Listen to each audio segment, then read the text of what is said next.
아마 1년 중에 제일 더운 때가 돼가지고 우리 많은 분들이 휴가나 또 이런 걸 가신 것 같습니다. 더운 철에 교통 주의하시고 또 건강에 잘 관여하셔서 건강하고 또 활기찬 그런 여름 나시기를 축복합니다. 또 이번 주에는 또 우리 부목사님 할아버님 돌아가셔서 또 몇 분이 다녀왔습니다. 30년 동안 병원 생활을 하셨다고 참 큰 고생을 하셨는데 우리 장로님으로서 또 신앙 안에서 다시 만날 소망이 있기 때문에 그 약속으로 위로와 힘을 얻는 것 같습니다. 그래서 결국 중요한 것이 하나님 앞에 우리가 어떤 이름으로 서느냐, 그게 참 중요한 것 같아요. 보니까 아주 더울 때와 아주 추울 때 그때 많이 가시는 것 같습니다. 자, 오늘은 2300주야가 주는 기별 5번째 시간. 그럼 5번째 같아요. 2300주야가 어떤 기별을 우리에게 주고 있는지 기억합니까? 다시 한번 정리해보는 그런 시간, 정리해보는 시간이 되면 좋겠습니다. 다니엘서 8장 14절에 보면 2300주야까지니 그때의 성소가 정결하게 함을 입으리라. 성경은 참 놀랍게도 엄청난 기간 동안에 예언, 2300년에 대한 예언을 주고 있습니다. 이것이 성경에 있는 뭐의 뼈대가 되는가 하면 구속 사업에 대한 뼈대가 됩니다. 우리가 계획을 세울 때는 흔히 두 가지를 세웁니다. 그죠? 언제 무슨 일을 할 것인가?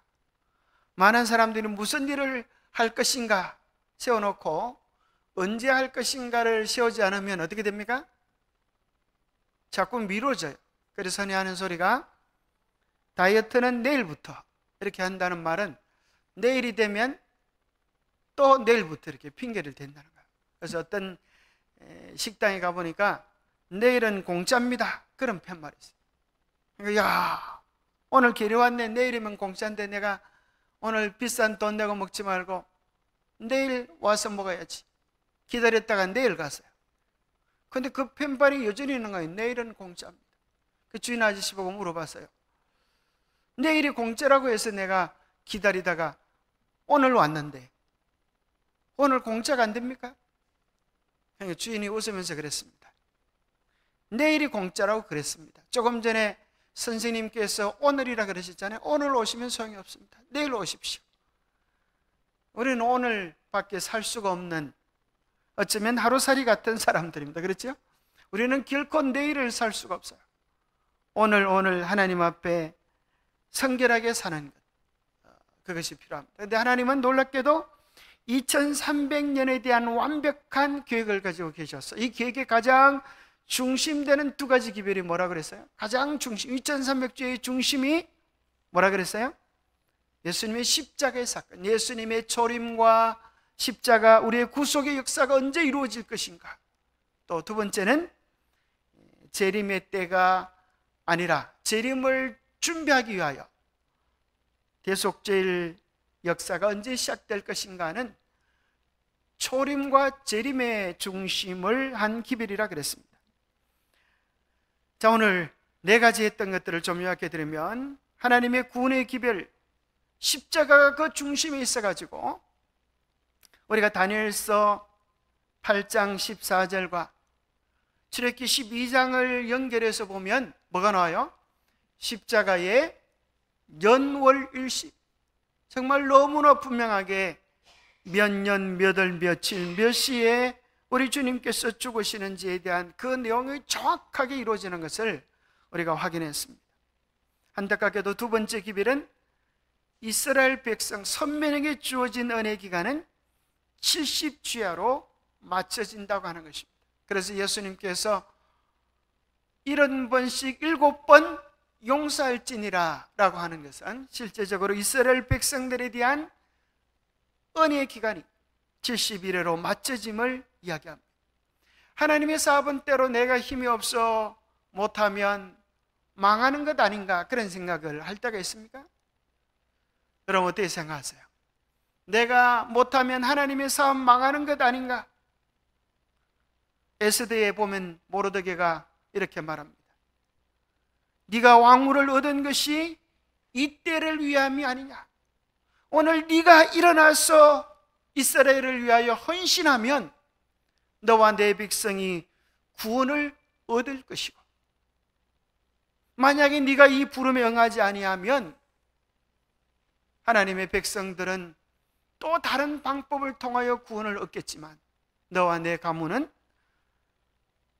은혜의 특권을 누리지 못할 것을 말씀하고 계십니다. 그래서 때로 우리는 거기에 대해서는 걱정할 필요가 없는 것 같아요. 하나님께서 역사를 이루실까 못 이루실까에 대한 걱정은 하들들 말아. 그죠? 우리가 아무리 여름이 더워도 어떤 분은 막 걱정하세요. 이렇게 여름이 더운 것 보니까 올해 겨울이 오기는 다 틀렸다. 올해 가을이 오기는 다 틀렸다. 그렇습니까? 아니, 그건 자기 생각이지. 아무리 여름이 무더워도 가을은 오고야 말고 겨울은 오고야 말듯이 주님께서 계획하신 일들은 반드시 이루어지고 마는 것입니다. 사람의 뜻과 계획들은 무너질지라도 하나님의 역사는 반드시 이루어집니다. 그래서 그 이스라엘 백성들이 하나님의 선택된 백성의 특권을 잃어버렸을지라도, 이제 세 번째는 누가 나타나는가 하면 잃어버려진 그 계명을, 그 사명을 계승할 영적 이스라엘이 등장하는 것이 나옵니다. 영적 이스라엘, 그들이 엘리야가 되어서 우리 주의 오심을 준비할 것이라고 예언되어 있는데 그 일은 분명히 이루어지게 될 것입니다. 여러분, 예수님의 재림을 기다리는 사람들이 우리 재림교회 신자들 뿐일까요? 아닙니다. 그것은 큰 착각입니다. 예수님의 재림을 기다리는 사람들이 얼마나 많은지 몰라요. 이 세상에 더 진지하게 기다리는 사람들도 있어요. 심지어 왜 그들이 복음을 전하는가? 이슬람 지역에서 목숨을 걸고 선교하는 이유가 알고 보니까 예수님의 재림을 촉진시키기 위한 그들의 헌신이라고 하는 것을 보게 됩니다.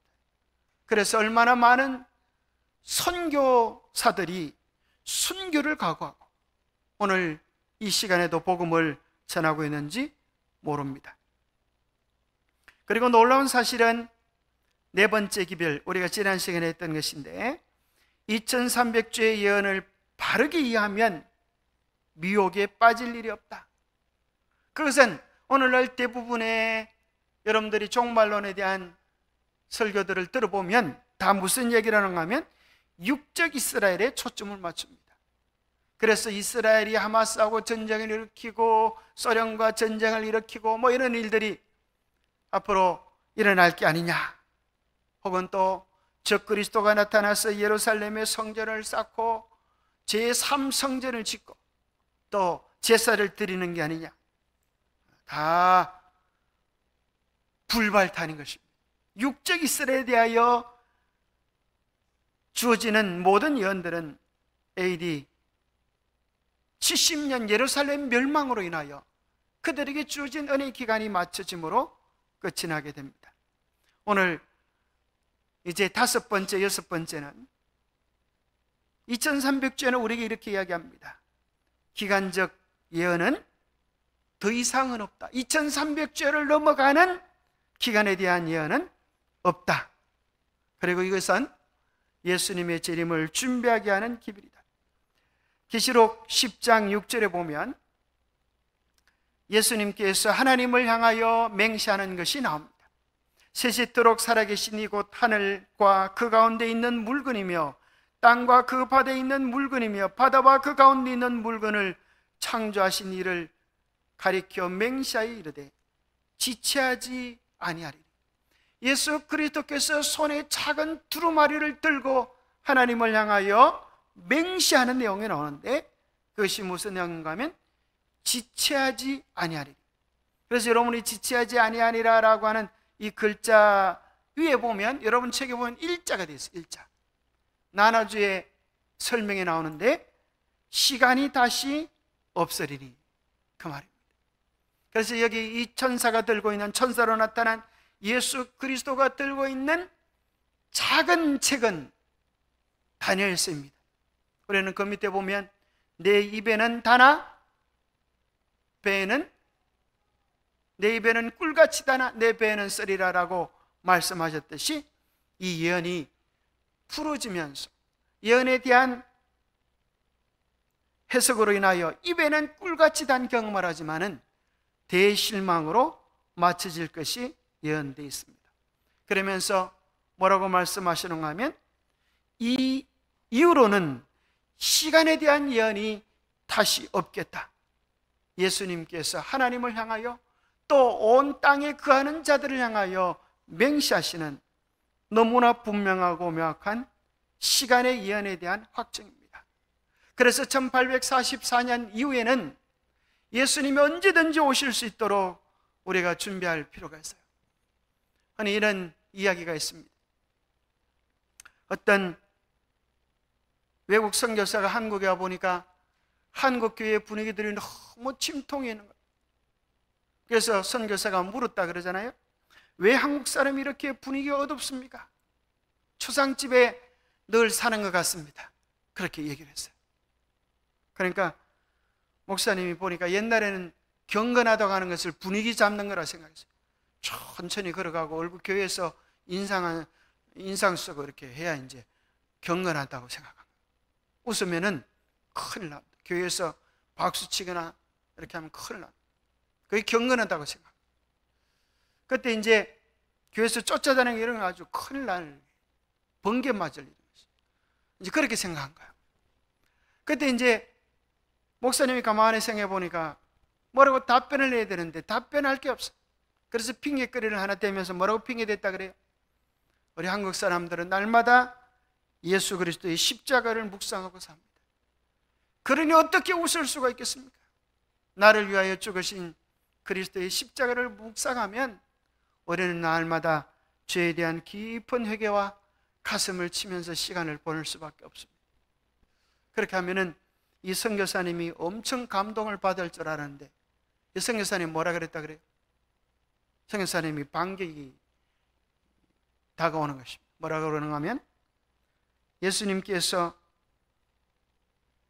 십자가에 달리신 지가 언제인데 예수님이 부활하셨다는 사실을 잊어버리셨다는 말씀입니까? 그렇게 얘기해요. 예수님이 부활하셨다. 십자가는 한 날이지만 예수님이 부활하여 살아계시는데 뭘 그렇게 슬피 그렇게 침통이 하냐 이거예요. 그리스도인은 어떻게 사는 것입니까? 어제 예수님이 십자가에 달려 돌아가신 것처럼 오늘 무덤에서 부활하신 것처럼 내일 예수님이 어떻게 할 것처럼요? 다시 오실 것처럼 그렇게 살아가는 것이 그리스도의 영적인 주소입니다. 그래서 내일 예수님이 오시는 그런 기대감을 가지고 언제든 맞이할 준비를 가지고 그렇게 살아간다면 우리의 신앙이 얼마나 뜨거워질까? 자, 여러분들이 성경에 있는 예수님의 재림을 기다렸던 사람들 첫 번째로 누구를 생각할 수가 있어요? 아담. 그죠? 정말 명답이죠. 아담 때부터 사실은 예수님의 재림, 초림. 그러나 구체적으로는 에녹이 예수님의 재림을 기다렸어요. 유다서에 보면 그 구체적인 표현으로 언급된 사람은 에녹입니다. 자, 에녹이 언제부터 예수님과 동행하게 되었어요? 언제부터요?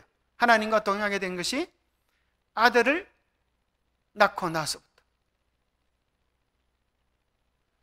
그 아들을 낳고 나서부터 동행했다는 말은 아들 낳기 전에는 죄송하지만 뭐 하지 않았다는 거예요? 동행하지 않았다는 거예요. 그렇잖아요? 아들 낳고 나서부터 동행했으니까. 그 아들 이름이 뭐예요? 모두셀라. 모두셀라의 뜻이 뭡니까? 창을 던지는 자요. 그래서 전쟁 속에서 창을 던지는 자가 죽으면 이제 전쟁이 끝나고 자기 나라가 망하는 것 같아요. 그래서 그 말을 다른 말로 하면 이 사람이 죽으면 심판이 온다, 그런 뜻을 가지고 있어요. 그래서 희한하게도 이 지구상에 있던 사람 중에 가장 오래 사는 사람이 누구예요? 모두셀라예요. 어떻게 보면 오래 살았던 것이 그 사람이 뉴스타트를 잘해서 오래 살았나 그렇게 생각할 수도 있지만, 달리 생각하면 하나님께서 그들에 대한 은혜의 시간을 또 연장시켜 주시고 드디어 모두셀라가 죽는 그 해에 노홍수가 일어납니다. 그래서 에녹의 마음속에 뭐에 대한 생각이 그를 각성시켜 주는가면, 심판의 때가 온다. 인생은 아무도 이 땅에 오고 싶어 온 것도 아니고 가고 싶어 간 것도 아니고 자기 이름을 자기 스스로 지을 수 없는 것처럼 우리 인생을 주관하고 계시는 분이 계시다 하는 사실을 그 이름 속에서 깨닫고, 언제든 주님이 오시면 심판대 앞에서 주의 재림에 참여할 수 있는 그런 정신을 가지고 하나님과 동행할 때에 살아서 하늘로 성천하는 특권을 누렸습니다. 뭐 하기 전에요? 재앙이 오기 전에. 그래서 에녹의 영적인 삶은 오늘 마지막 시대에 살아가는 사람들의 가장 아름다운 본이 되는 것입니다. 그래서 우리의 매일의 생애 속에 내일 예수님이 오실 것 같은 그런 마음의 준비를 가지고 산다면, 사람이 하는 비난, 사람이 하는 책망이 두려울 게 뭐가 있겠어요? 하나님께서 나를 심판하신다, 하나님께서 나를 옹호하신다, 그것이 우리에게 이루어진다고 하면, 그것을 기억한다면 우리에게 당하는 문제가 아무런 문제들이 되지 않을 것입니다. 이 시간에 대한 예언은 다시 없을 것이다. 얼마 전에 전단지를 하나 받았습니다. 예수님의 재림이 임박했습니다, 마라나다. 이게 아마 여러분들에게도 혹 앞으로 가게 될 수 있을지 모르겠어요. 여기 보면 지구 6일 지나고 안식일이 왔듯이 6,000년의 인류 역사가 지나고 복철년이 온다. 그래서 복철년이 오기 전에 예수님의 재림이 있겠다. 사실 이것이 언제 얘기가 되는가 하면 2000년이 올 때에, 그럼 그때 다 살아계시죠? 2000년이 올 때 그때 아주 엄청나게 그런 소문들이 많았습니다. 그래서 드디어 구약의 4000년과 신약의 2000년이 끝나고 이제 2000년에 그때 또 특별히 그때 뭐라 그래서 컴퓨터가 이렇게 막 영이 들어가면서 막 바뀌는 대혼란이 일어날 것이다, 그렇게 생각했는데 2001년 1월 1일 아침에 눈을 떠보니까 아무런 일도 일어나지. 근데 그때 이미 육신에 대한 얘기를 했는데 그게 안 맞으니까 또 시간을 정하는 거예요. 그럼 신약의 시작을 그렇게 하지 말고 예수님이 AD 31년에 돌아가셨으니까 31년을 구약이 맞춰지는 시간으로 정하자, 그렇게 하는 거예요. 왜요? 끊임없이 날짜를 정해가지고 이것이 뭐가 되도록, 우리를 깨우는 자극제가 되도록 그렇게 하는 거예요. 그래서 여기 보면 시대의 소망 652페이지 4000년, 선제왕 699페이지 AD 서기 31년에 예수님이 제물이 되셨다. 근데 여러분 전체적으로 이 책에 보면은 31년 예수님의 십자가의 사건과 그 다음에 나오는 6000년의 사건의 연결성이 없음에도 불구하고 이분들이 하는 방식 이런 거, 예언의 신구절 이렇게 딱 세 개 붙여 놓으니까 뭐라고 보여놓은가 하면, 4000년이 6000년이 4000년이 요 보세요. 4000년 AD 서기 31년 나오니까 4000년이 AD 31년에 맞춰지고 이제 6000년이 지나가니까 바로 2031년에 예수님이 재림하신다 하는 것처럼 보이도록 이렇게 예언의 신을 짜집기를 해놓은 거예요. 예언의 신을 이렇게 짜집기를 해놓으면 2031년에 예수님이 안 오시면 무슨 일이 벌어지는 거예요? 예언의 신이 말캉 다 틀렸다, 그렇게 되는 거예요. 그래서 그것이 뭔가 하면 우리가 아는 늑대가 나타났다는 것과 똑같은 일이 벌어지는 거예요. 늑대가 나타났다, 그러니까 처음에는 동네 사람들이 호미 들고 깽이 들고 어디냐 내가 도와주마 하면서 올라갔는데 늑대는 그냥 아무것도 없는 거예요. 그래서 야 이놈아 늑대가 나타났다며. 아이고, 양 보는 게 얼마나 심수한 일인지 아세요? 그 좀 재미난 일이 없을까 싶어서 제가 한번 재미나게 한번 해봤습니다. 야 이놈아 너는 재미있을지 몰라도 우리는 아주 정신이 다 빠졌다. 군밤을 한 대 먹이고 지나갔어요. 그 다음에 또 좀 있다가 며칠이 지나고 나서 뭐라 그래요? 늑대가 나타났다. 그러니까 또 사람들이 쫓아가는데 이놈 또 쌩얼쌩얼 웃고 앉아있는 거라. 또 군밤을 이제 2대 때렸어요. 그 다음에 또 늑대가 나타났다. 그냥 사람들이 갈까 안 갈까? 저는 또 헛소리하고 있구만. 그렇게 가지 않은 거예요. 자, 우리가 2300주에 대한 그 내용은 1844년에 2300주에 대한 기간이 끝나는데, 우리가 기억해야 될 사실은 2300주의 기간도 뭐에 대해서는 타치를 하지 않는가 하면, 사도행전 1장 7절에 보면 때와 시기는 아버지께서 자기의 권한에 두셨으니 너희가 알 바 아니요 그랬어요. 언제에 대해서? 예수님의 재림의 시기에 대하여 아버지의 권한에 두셨기 때문에 너희가 알 바 아니요 그렇게 이야기했는데, 1844년도 그 때에 대한 것이 아님에도 불구하고 그렇게 이제 적용을 한 것입니다. 그리고 6청년이라고 하는 이 표현은 관용적 표현이라고 하는 사실을 기억해야 합니다. 문자 그대로 6천년이 아니라 그 당시 많이 활용되었던 인류 역사를 표현할 때 6천년 역사가 끝나간다 이런 표현을 많이 쓴 것입니다. 그리고 영어의 원문에 보면 많은 경우에 그냥 6천년이라고 되어 있지 않고 about, 대략, 혹은 6천년을 조금 넘어서 6천이 덜 돼서 이런 표현들을 많이 쓰고 있는 것입니다. 이것이 문학적 표현인 것입니다. 그래서 어린아이들이 부르는 동요 가운데 이런 노래가 있죠. 여러분 이 그림을 보니까 무슨 노래인지 생각이 납니까? 원숭이, 궁뎅이는 빨개, 빨간 것은 사과, 사과는 달다, 단 것은 바나나, 바나나는 길다, 긴 것은 길다, 뭐 이렇게 됩니까?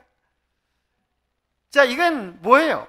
원숭이, 궁뎅이와 사과가 똑같습니까? 이렇게 이걸 갖다가 보세요. 그래서 A는 B다 이렇게 해버리면 문제가 되는 거예요.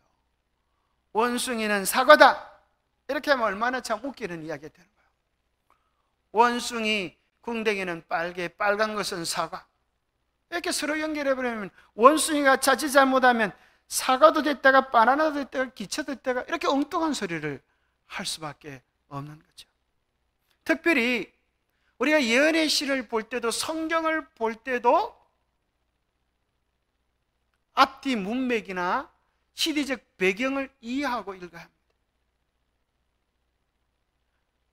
자, 예를 들어서 만약에 예언의 시를 문자 그대로 이해한다면 여러분들이 예언의 신 구절을 검색하면서 사진이라고 하는 글자를 한번 찾아보시면 좋겠어요. 사진.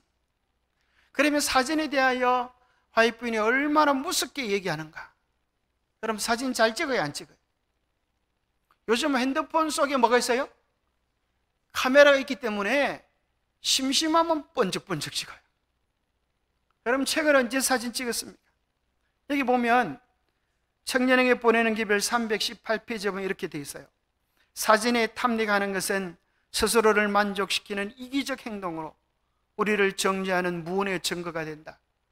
집집을 다니면서 많은 사진들을 볼 때마다 나는 신도들에게 경고하여 이 죄악을 버리게 하라는 지시를 받았다. 그럼 얼마나 무섭습니까? 우리는 하나님을 위하여 이 많은 일을 할 수 있다. 우리는 우상처럼 위하는 이러한 사진들을 보이지 않는 곳에 치워둘 수 있다. 여러분 사진을 우상이라고 그랬어요. 여러분 사진 찍어서 돼 안 돼? 그래서 우리 재림교인들은 사진을 찍지 말자 이렇게 하는 것은 여인신을 정말 잘 이해한 것이 아니라 곡해하는 거예요. 왜 그런가 하면, 뭘 모르고 이해하면, 그 당시의 시대적 배경을 모르고 이해하면 그렇게 되는 거예요. 오늘날에는 사진 찍는 일이 아무렇지 않아요. 그죠? 핸드폰만 누르면 번쩍번쩍 찍혀요. 그런데 그 당시에는 아주 비싼 값의 사진을 찍어야 했어요. 그런 배경, 문화적 배경, 시대적 배경이 없이 오늘 이걸 가지고 집집마다 다니면서 가족 사진을 또 이런 이 우상을 어찌 올려놓고 이렇게 하면 사람들이 뭐라 그럴까요? 그 사람 보고 경건한 사람이다 이렇게 할까요? 아니면 약간 좀 어떻게 좀 도와줘야 되는 사람을 생각할까요? 그죠? 상식적인 차원에서 이해가 되지 않아요. 또 자전거 타는 것에 대한 언급도 나와 있어요. 그 당시와 지금이 다른 시대적 배경 속에서 이해를 해야 한다는 거죠. 자, 시기를 정하는 것에 대한 권면에 대해서 가리뽑은 교회 1권 186페이지 이렇게 되어 있습니다.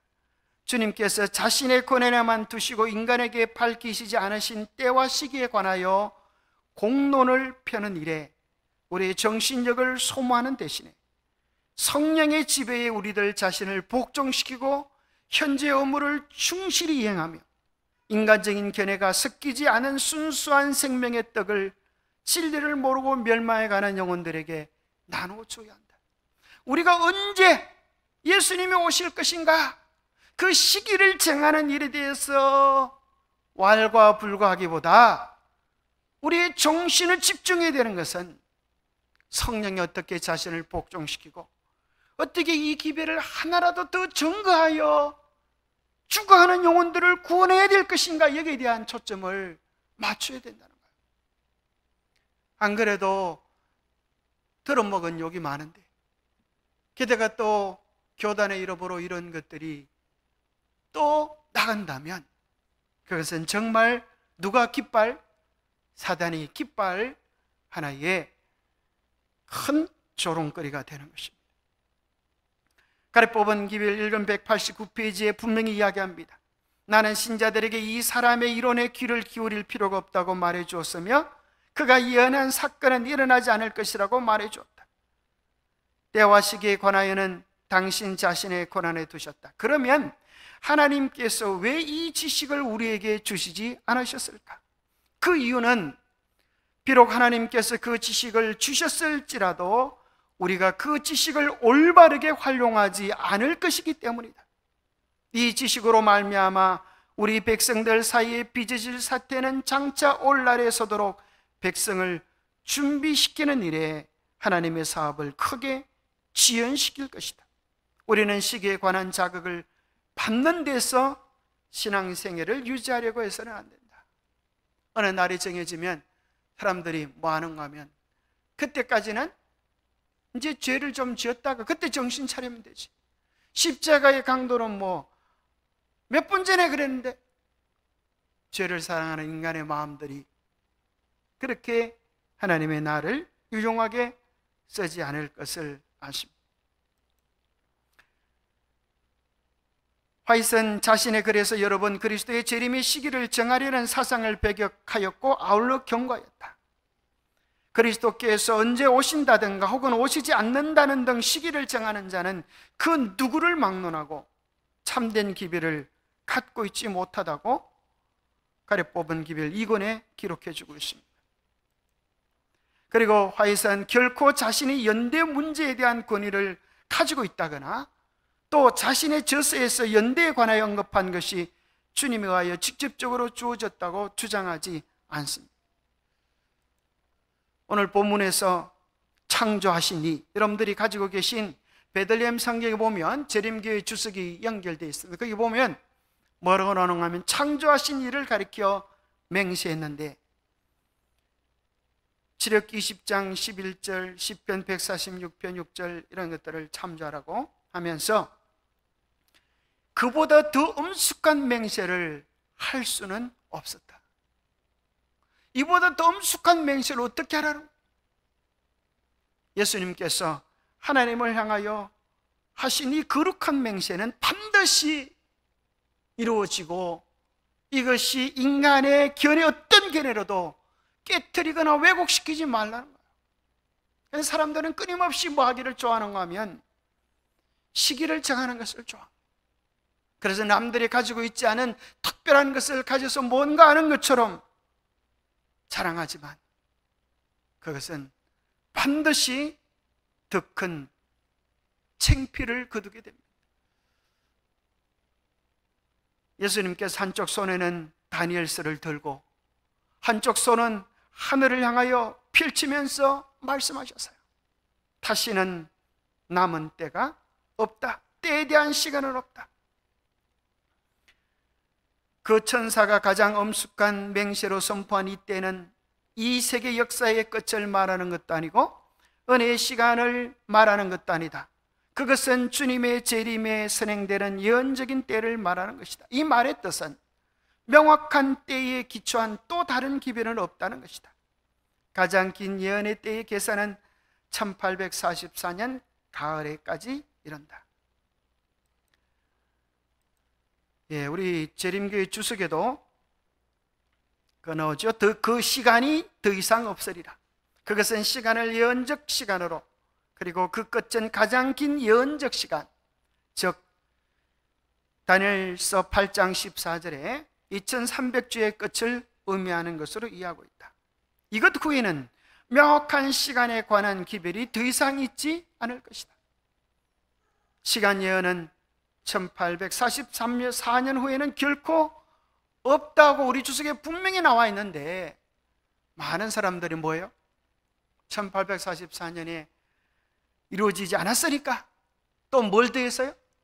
노아가 방주에서 방주를 짓는다고 120년을 기다렸다. 그러니 여기다가 120년을 더하면 예수님께서 오시겠다. 은혜의 시간이 노아 때와 같이 주어진 것이다. 그래서 언제로 정해서요? 1900, 그죠? 120년을 더하니까 1964년경으로 그렇게 정했던 그런 불발탄들을 시도하는 사람들이 생겨난 것입니다.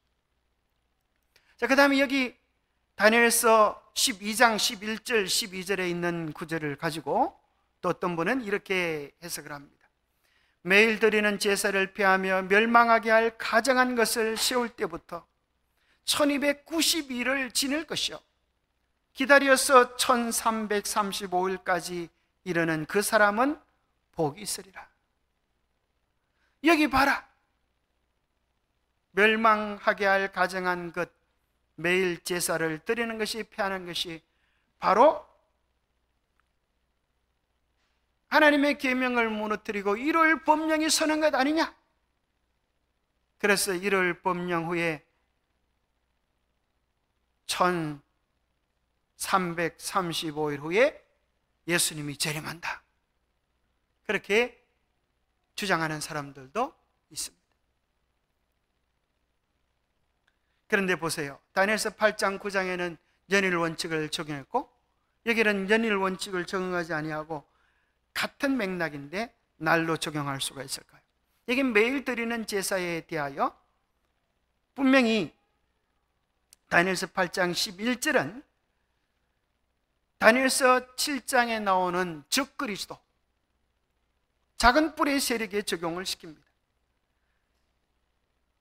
글자 그대로 매일 드리는 제사를 피하며 하는 것은 다니엘서 8장 11절에 매일 드리는 제사를 없애버렸고 하나님의 계명을 대신하여 우상을 숭배하지 말라고 하는 두 번째 계명을 없애고 안식일을 대신하여 일요일을 세운 우상 숭배를 한, 언제로 적용을 시키는가 하면 중세 암흑 시대로 적용을 시킵니다. 그래서 전통적인 교회의 이해는 1290일은 언제부터 시작이 되는가? AD 508년부터 1260주야가 마치는 1798년까지의 기간을 언급을 합니다. 그래서 여러분이 가지고 계신 성경통신학교 교과 등은 다 여기다 적용을 시킵니다. 그리고 1335년도 똑같이 BC AD 508년을 중심으로 해서 1843년 1844년과 더불어 재림 운동으로 그 시간을 맞춰진다고 그렇게 이야기합니다. 그런데 이제 이 내용을 미국에서 1월 협령이 내리는 기간으로 주장하는 사람들이 있습니다. 이렇게 해석하는 사람들은 여러 차례 1월 협령이 내릴 날짜까지 정하기도 몇 차례 했습니다. 아무 일도 없이 지나갔고 현재도 1월 협령이 내릴 날짜를 정하고 재림의 날짜를 정하는 사람들이 있습니다. 만나 주석에 나와 있는 내용을 제가 옮긴 것입니다. 그럼 508년에 무슨 일이 있었기에 이것을 역사적 기산점으로 잡는가? 508년에는 유럽에서 그해 일어난 중요한 사건, 프랑크 왕 클로비스가 스고트를 정복한 해입니다. 그래서 교황권이 세 뿔을 뽑는 것이 세 나라를 표현하는데 스고트, 반달족, 동코트입니다. 그래서 스고트가 멸망하는 508년을 바로 중세 암흑 시대에 매일의 제사를 폐지하고 우상을 세우는 그 일의 시작인 때로 정하여서 508년으로 그렇게 이해를 합니다. 그리고 1260주야가 이루어지는 538년은 세 나라의 마지막 중 마지막 나라 동코트가 멸망하는 때를 기산으로 했습니다. 여기에 대해서 화이트부에는 1850년에 기록하기를 1335일은 이미 끝난 것이라고 그의 서신 속에서 밝혔습니다. 1844년에 그 기간 속에 1335일이 들어가는 것이지, 마지막 1월 법령이 내려오고 나서 1335일 후에 예수님이 재림하신다고 하는 것이 아니라고 하는 것을 명확히 밝혀주고 있습니다. 정한 때에 관한 마지막 사건들 36페이지에도 이렇게 언급되어 있습니다. 정한 때에 관한 또 다른 기별은 없을 것이다. 1842년에서 1844년에 이르는 기간 후로는 더 이상 확정적인 예언의 때는 없을 것이다. 가장 멀리까지 미치는 시간 계산은 1844년 가을까지다.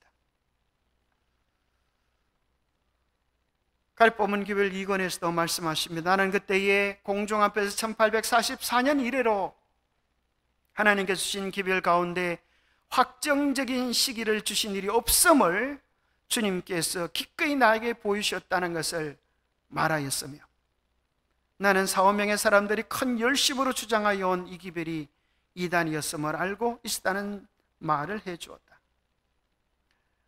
주님께서 재림하실 시간이 가까움에 따라 깨어서 기다리며 기도하고 일하여야 한다. 그러나 그 날과 그때는 아무도 모르고 그 시기가 언제 이를지 한 사람도 정확히 예언할 수 없다. 그대들은 주님께서 1년, 2년 혹은 5년 안에 오실 것이라든지 주님의 재림의 시기가 10년이나 20년으로 지체될 것이라고 말할 수 없다. 우리는 성령을 부어주시는 일과 재림에 대한 정확한 시간을 알려고 해서는 안 된다. 정말 우리가 주님의 오심을 위하여 매일매일 준비해야 되는 그런 우리의 자세를 잃지 말아야 합니다. 뿐만 아니라 오늘날 이렇게 재난이 쏟아지는 때에는 우리가 어떤 날을 정하는 것이 아니라 우리 개인이 뭐 하는 날이에요? 죽는 그 날이 무슨 날이 되는 거예요? 개인적인 재림의 날이 되는 거예요. 그러니 우리가 멀리 어느 날을 정하는 것은 참으로 어리석은 것입니다. 그것이 아무리 임박한 날이라 할지라도 우리가 언제 주님께 부름받을지 알 수 없습니다. 재림신자라고 공언하는 많은 사람들이 시기를 정해왔다. 계속해서 그들은 그리스도의 재림의 시기를 정했으나 실패만 거듭했을 뿐이다. 그리스도의 재림의 분명한 시간은 인간의 식 범위 밖에 있다고 선언되었다. 심지어 구원 얻을 후사들을 섬기는 천사들도 그날과 그 시를 알지 못한다. 마라나다 155페이지에 나는 지난 45년 동안 다른 사람들에 대한 견책의 기별을 하나님께로부터 받았다고 주장하는 사람들을 만나야 했다. 1982년 휴구 운동이 일어날 때도 많은 사람들이 이런 소리를 했어요. 내가 꿈으로 봤다, 내가 계시로 봤다. 심지어 어린아이가 예수님께서 언제 오신다고 하는 소리를 들었다, 뭐 이런 얘기들을 많이 합니다. 그들이 대부분 하는 소리가 뭔가 하면 하나님이 나에게 말씀하셨다, 천사가 나에게 지시했다, 그런 얘기를 합니다. 1844년 이후 이런 광신적인 현상은 거듭거듭 나타났다. 사탄은 오류를 확립하고자 여러 가지 방법으로 일해왔다.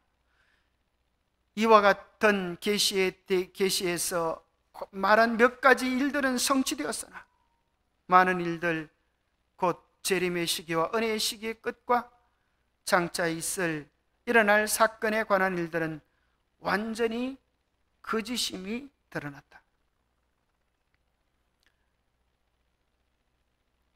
레위기 16장 30절에 보면 이 날에 너희를 위하여 속죄하여 너희를 정결하게 하리니 너희의 모든 죄에서 너희가 여호와 앞에 정결하리라. 그래서 2300주의 시작은 이제 뭐가 시작되는 때인가 하면 2300주의 마침은 1844년 이후로는 영적인 온 인류의 대속죄일이 시작되는 것입니다. 그래서 다니엘서 8장 14절에 나와 있는 것처럼 2300주야가 이르니니 그때에 성소가 정결하게 함을 입으리라 하시는 그 말씀처럼 정결하게 되어지기 위하여 우리가 마음을 쏟아야 할 때임을 이야기해 줍니다. 정결하게 되어지는 것, 이것이 대속죄의 경험입니다. 아니, 많은 사람들이, 신학자들이 이렇게 이야기합니다. 이 성경이 다 하나님 말씀이지만은 성경의 가장 뿌리가 되는 말씀은 뭐다? 모세오경이다 그럽니다. 자, 이 모세오경은 놀랍게도 어떤 구조를 가지고 있는가 하면 이것을 카이아점이라고 합니다. 카이아점. 이걸 쉬운 말로 하면 아카시아 구조라고 그래요. 아카시아 구조. 아카시아가 어떻게 되어 있어요? 양쪽에 짝을 맞추다가 제일 가운데 뭐가 몇 개가 들어있어요? 하나가 딱 들어있어요. 계란 노란자같이.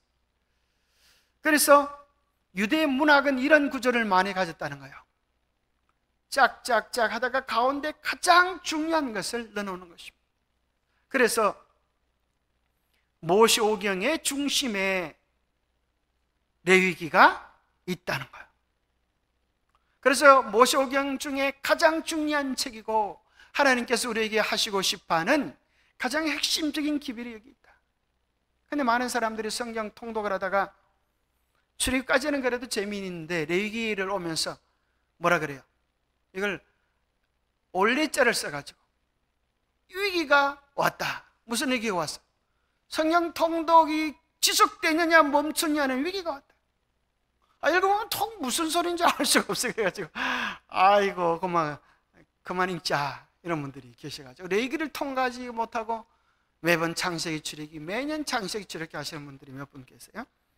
그러면 레위기의 구조도 카이아점, 아카시아 구조로 되어 있다는 거예요.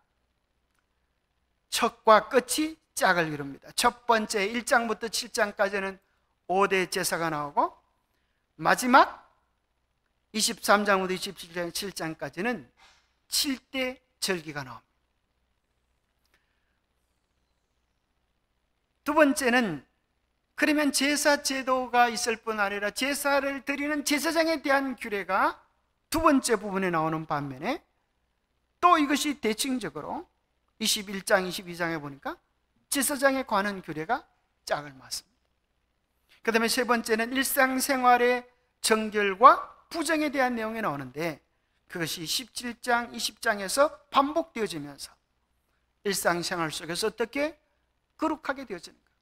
그러면서 또 중요한 가운데 나오는 구절, 그래서 레위기 16장에 나오는 것이 뭔가 하면 대속죄. 이러한 구약 모세오경의 문학적 구조로 살펴본다면 뭐가 제일 중요하다? 대속죄의 경험이 우리에게 있어서 얼마나 중요한가 하는 사실을 보여줍니다. 그래서 앞부분을 뭐라고 표현하는가 하면 거룩하신 하나님 앞에 나아가는 방법, 이것이 15장까지고 후반절 17장부터 27장까지는 거룩한 하나님 앞에 거룩하게 살아가는 방법, 이것이 두 번째 단락입니다. 이 모든 것들은 뭐로 가능하면 대속죄일의 속죄함을 입는 것으로 가능합니다. 7대 절기도 이렇게 나타나 있습니다. 예수님의 십자가의 사건, 유월절이 예수님의 초림의 시간을 정하는 가장 결정적인 절기입니다. 왜요? 유월절이 정해지면 나머지 것들은 도미노처럼 자동적으로 정해지기 때문에. 그래서 실제적으로 예수님께서 유월절 유대력 1월 14일 십자가에서 달려 돌아가시고 다음 날 무덤에서 장사 지내고 초실절 그 다음 날 셋째 날 첫 열매를 드리는 그 날에 예수님이 정확하게 고린도전서 15장에 나오는 것처럼 첫 열매로 부활하셔요. 그리고 50일 후에 오순절 성령 강림의 역사가 일어나는 것입니다. 이것이 예수님 초림에 적용되어졌다고 하면 예수님의 재림에 적용되어지는 것은 핵심적인 것이 대속죄일을 중심으로 해서 이루어집니다. 대속죄일을 중심으로 해서 열흘 전에 나팔을 불어서 경고하는 것입니다. 그래서 이 7대 절기를 보면 왜 하나님께서 윌리엄 밀러에게 1844년이 예수님 재림의 때가 아님에도 불구하고 그렇게 오해하도록 허용했는지를 이해할 수 있게 됩니다. 왜요? 그것을 재림으로 이해를 해야 그들이 그 기별을 외칠 힘을 얻기 때문에. 그런데 알고 보니까 그것은 재림의 때가 아니라 예수님께서 하늘 성소에서 지성소 사역으로 옮겨지는 대속죄일의 시작이라고 하는 사실을 나중에 성소 이해를 통하여 알려지게 됩니다. 그래서 그들이 기별을 재림으로 이해했기 때문에 뭐하게 돼요? 1844년에 나팔을 불면서 주님께서 오신다 회개하라 라고 하는 기별을 알릴 수 있게 된 것입니다. 대속죄일 기별을 어떻게 보내느냐에 따라서, 여기 장막절은 뭘 뜻합니까? 우리가 짓지 않은 집에 거하고 심지 않은 과일을 먹게 하리라 부르는 노래처럼 하늘에서 누릴 영원한 기쁨을 장막절로 묘사해 주는 것입니다. 그래서 모든 합회가 여름에 장막절 집회를 보내는 이유는 그것은 하늘 장막해 그날을 사모하며 기다리는 뜻이 있습니다. 이스라엘 백성들이 죄를 지으면 용서받을 수 있는 유일한 장소가 있는데 그것이 성소입니다. 성소의 마당에서 여기 양을 잡는 모습이 보입니까? 죄인이 양을 잡기 전에 머리에 손을 얹고 자기의 죄를 고백합니다. 이것은 매일 우리가 주님 앞에 죄들을 고백해야 할 것을 이야기합니다. 그리고 제사장은 그 피를 가져다가 성전 휘장에 바르는데 1년에 한 번씩 대속죄일 경험을 통하여서 성소 휘장에 발리어졌던 이 피가 정결케 되는 일이 이루어집니다. 자, 여러분들이 옛 언약, 새 언약이라고 하는 구절을 신약 성경 속에서 많이 보게 됩니다. 그런데 많은 사람들이 이렇게 생각합니다. 옛 언약은 율법을 지키는 것이고 새 언약은 예수님께서 복음을 이루셨기 때문에 예수님 믿고 구원받는 것이 새 언약이다. 하나님 계명을 지킬 필요가 없다. 이렇게 이야기하는 사람들이 태반입니다. 그런데 여러분들이 히브리서 8장 유심히 보면 옛 언약과 새 언약에 대한 분명한 이해를 가지게 됩니다. 옛 언약은 뭔가? 이 땅에서 성소를 통하여 일어났던 제사 제도, 그것은 구체적으로 뭘 보여주는 것인가 하면 예수님께서 우리의 구원을 위하여 어떻게 일하실지에 대한 구원의 청사진인 것입니다. 그래서 옛 언약과 새 언약은, 옛 언약은 행함으로 구원을 받고 새 언약은 믿음으로 말미암아 구원을 받는다는 게 아니에요. 옛 언약은 그림자이고 새 언약이 실체인 것입니다. 자, 얼마나 많은 공통점들이 있는가 보면 옛 언약은 율법이 돌 위에 기록되어져요. 그리고 그 돌 위에 기록되어 있는 계명에 대한 순종과 불순종에 따라서 복과 저주가 결정되어집니다. 히브리서 8장 10절에 보면 새 언약이 뭔가? 그 율법이 깨트려지거나 변경되어지는 것이 아니라 그 율법이 돌비가 아니라 어디예요? 우리의 마음비에 기록되어지는 것이 새 언약이다 이거예요. 구약시대 때는 짐승의 피로 제사를 드렸지만 새 언약은 짐승의 피가 나타내는 그리스도의 피가 우리의 죄를 속한다. 구약에는 레위 지파가 제사장으로서 그 직분을 감당했지만 그 레위 지파들은 궁극적으로 하늘 대제사장 그리스도를 뜻한다. 그래서 새 언약을 바르게 이해하면 뭘 부인할 길이 없어요? 예수 그리스도의 하늘 사역을 부인할 수가 없어요. 예수 이 땅에 있었던 성소가 그림자가 되어지고 하늘에 있는 성소가 실체가 됩니다. 옛 언약은 이 땅에서 반복해서 제사를 드렸지만 새 언약은 예수 그리스도의 보혈로 인하여 하늘 성소의 번제단이 어디일까요? 하늘 성소의 번제단이 어디일까요? 하늘 성소의 번제단, 그것이 갈바리입니다.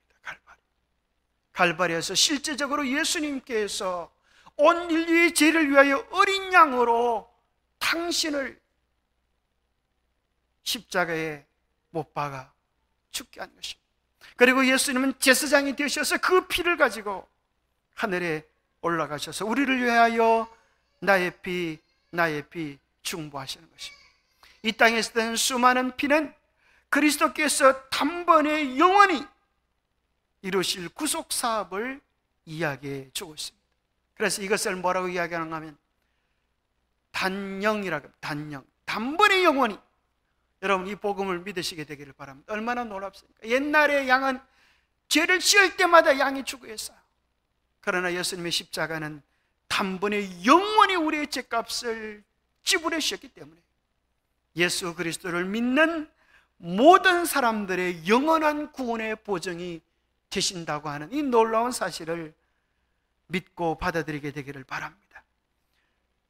땅에 있는 것은 손으로 만든 모형이요 새 언약의 실체는 손으로 하지 않는 하늘에 있는 것의 참 것이고 옛 언약은 임시적인 것이고 하늘에 있는 것은 영구적인 것이고 옛 언약은 순종의 부담이었지만 새 언약은 십자가의 구원의 은혜로 인한 감사함으로 우리에게 나타나는 순종이 있는 것입니다. 옛 언약은 이스라엘 민족들에게 주셨지만 새 언약은 모든 인류에게 주시는 것입니다. 그래서 마지막으로 매일 드리는 제사, 이것은 매일 아침 저녁으로 드렸던 죄의 회개라고 하면 매년 드리는 제사, 해마다 드리는 이 제사는 대속죄일 행사로 우리의 죄가 십자가에서 지불되어지고 이 피가 성소 휘장에 뿌려졌는데 성소 휘장이 정결케 되어지고 제사장이 1년 1차 시성소에 들어가서 하나님을 만나는 거룩한 역사가 있는 이 대속죄일의 경험으로 우리를 초대하는 것입니다. 그래서 다음번에 우리가 대속죄일에 대하여 어떻게 준비하고 또 맞이해야 될 것인가에 대한 내용들을 조금 언급하면 좋겠다고 생각합니다. 그래서 2300주야는 참으로 너무나 충만한 보배가 담겨 있는 하늘에 하나님께서 우리에게 주신 구원의 청사진임을 기억하고 우리가 이것을 잘 설명할 수 있도록 각자 연구를 하면 좋겠습니다. 기도하겠습니다.